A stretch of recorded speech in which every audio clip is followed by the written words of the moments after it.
children. I hope you all are fine, happy, safe, enjoying life.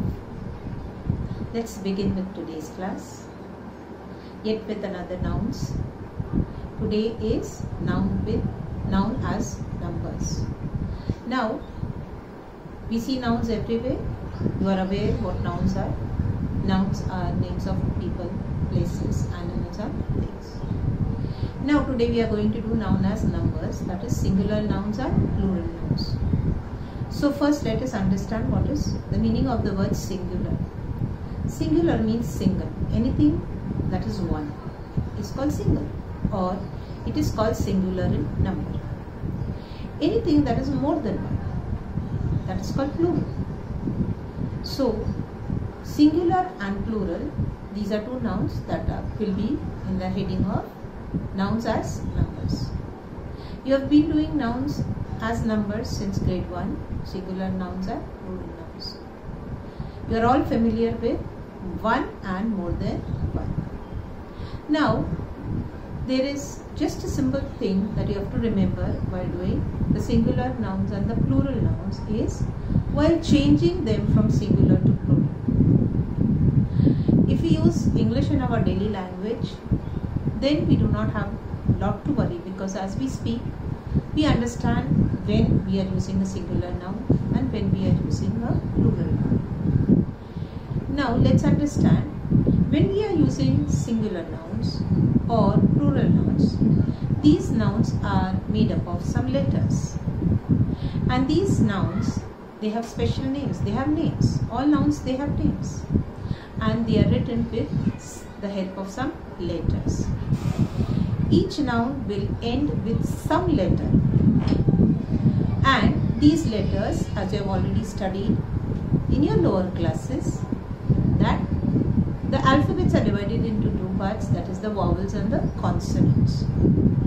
Now any noun that you take will either end with a letter as in a consonant, or it will end with a vowel. It has to end with some letter. Now sometimes it also happens that the noun will end with a single consonant. It can end with a double consonant.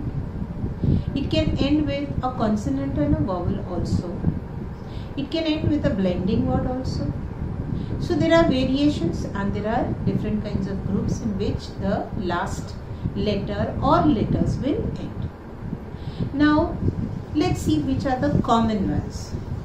And these common letters, they help in ending the nouns. Let's say S, double S, SH, CH, X, O, F, FE and Y.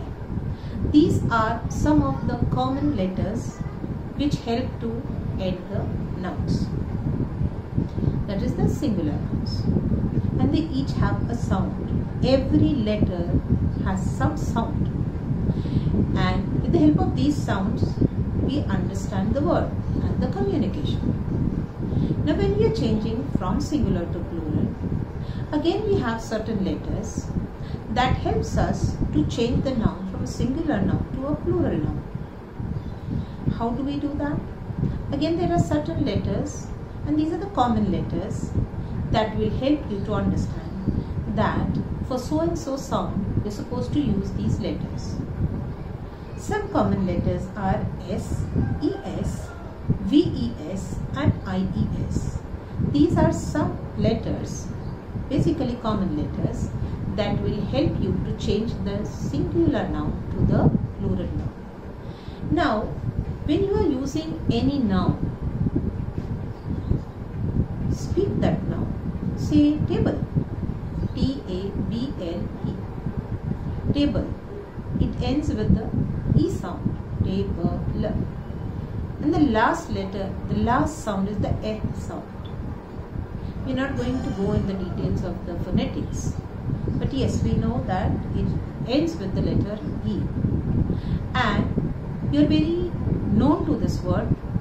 One is table, more than one is tables.